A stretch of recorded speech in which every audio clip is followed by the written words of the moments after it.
ರಾಜ್ಯಪಾಲರಿಗೆ ಇವತ್ತೊಂದು ಮೆಮೊರಂಡಮ್ ಕೊಡ್ತಾ ಇದ್ದೇವೆ. ತನಿಖೆಯ ಹಂತಗಳು ಯಾವ ರೀತಿ ದಾರಿ ತಪ್ತಾ ಇದ್ದಾವೆ, ಇವರು ನಿಜಕ್ಕೂ ಈ ತನಿಖೆಯಿಂದ ಯಾರಿಗೆ ಶಿಕ್ಷೆ ಆಗಬೇಕು, ನಾನು ಡೇ ಒನ್ನಿಂದ ಹೇಳಿದ್ದೇನೆ, ತಪ್ಪು ಯಾರೇ ಮಾಡಿದ್ರು ಶಿಕ್ಷೆ ಅನುಭವಿಸಲೇಬೇಕು ಅಂತ. ಆದರೆ ಇಲ್ಲಿ ನಡೀತಿರ್ತಕ್ಕಂಥ ಒಂದು ವಾತಾವರಣ ನೋಡಿದ್ರೆ ಇವರಿಗೆ ಯಾರಿಗೂ ಶಿಕ್ಷೆ ಕೊಡಿಸೋದೇ ಬೇಕಾಗಿಲ್ಲ, ಪ್ರಚಾರ ಬೇಕು.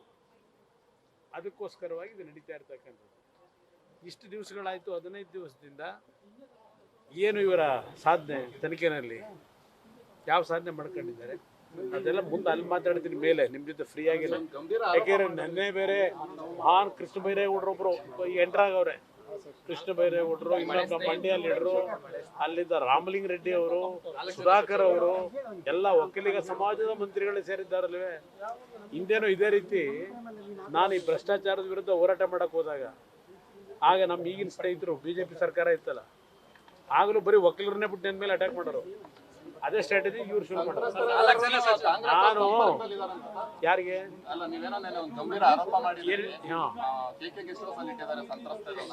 ಸಂತ್ರಸ್ತರನ್ನಲ್ಲ, ಈ ಕಿಡ್ನಾಪ್ ಆಗಿರ್ತಕ್ಕಂಥ ಹೆಣ್ಮಗಳೇನಿದ್ದಾರೆ ಮಹಿಳೆ, ಅವ್ರ ಫ್ಯಾಮಿಲಿ ಅವ್ರನ್ನ ಕರ್ಕೊಂಬಂದು ಇಟ್ಕೊಂಡಿದ್ದಾರೆ ಅಂತಕ್ಕಂಥ ಮಾಹಿತಿ, ಆ ಮಾಹಿತಿ ಹೇಳಿದ್ದೇನೆ.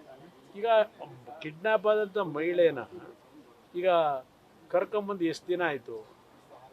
ಇಲ್ಲ 164 ಹೇಳಿಕೆ ತಗೊಂಡವ್ರ, ಇಲ್ಲ ಜಡ್ಜ್ ಮುಂದೆ ಕರ್ಕೊಂಡೋಗಿ ಇಟ್ಟಿದ್ದಾರೆ. ಯಾಕೆ ಇನ್ನೂ 5 ದಿವಸದಿಂದ ಆ ಕಿಡ್ನಾಪ್ ಆಗಿರೋ ಮಹಿಳೆನ ಇನ್ನೂ ಕೋರ್ಟ್ ಮುಂದೆ ಪ್ರೊಡ್ಯೂಸ್ ಮಾಡಿಲ್ಲ? ಅವ್ರನ್ನ ಮಾಜಾರಿ ಎಲ್ಲಿ ಮಾಡ್ಕೊಂಡು ಕರ್ಕೊಂಬಂದರು? ತೋಟದ ಮನೆಯಿಂದ ಕರ್ಕೊಂಬಂದ್ರ? ನೀವೆಲ್ಲ ತೋಟದ ಮನೆ ಅಂತ ಬರ್ಕೊಂಡ್ಬಿಟ್ಟಿದ್ದೀರಿ, ನೀವೆಲ್ಲ ಎಲ್ಲ ದೊಡ್ಡದಾಗಿ ಬರೆದಿದ್ದೀರಿ ಮಾಧ್ಯಮಗಳಲ್ಲಿ.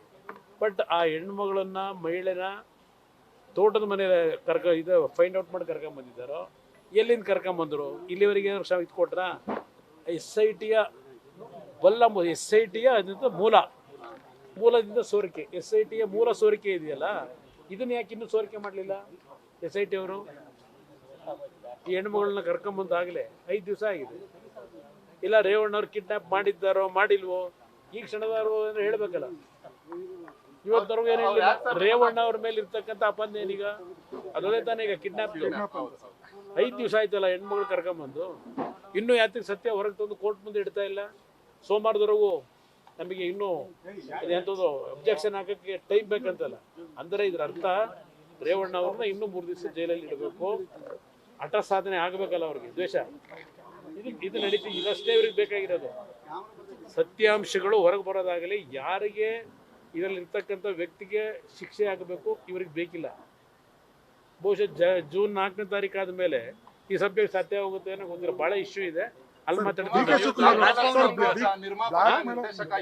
ಎಸ್, ನಾನೇ ಪ್ರೊಡ್ಯೂಸರು, ನಾನೇ ಡೈರೆಕ್ಟ್ರು, ನಾನೇ ಕಥಾನಾಯಕರು. ಏಕೆಂದರೆ ಬಹುಶಃ ಯಾವುದೋ ಒಂದು ಮಲಯಾಳಿ ಪಿಕ್ಚರ್ ಬಂತಲ್ಲ, ರವಿಚಂದ್ರನ್ ಮಾಡಿರೋದು ದೃಶ್ಯಂ, ಈ ಥರದ್ದು ಸ್ಟೋರಿಗಳು ಸಿನಿಮಾದಲ್ಲಿ ಬಂದುಬಿಟ್ಟಿದ್ದಾವೆ.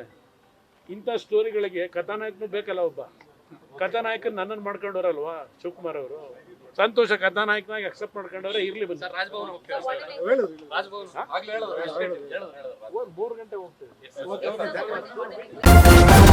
ನ್ಯೂಸ್ ಫಸ್ಟ್, ನಿರ್ಭೀತಿಯಿಂದ ನಿಮ್ಮ ಪರವಾಗಿ.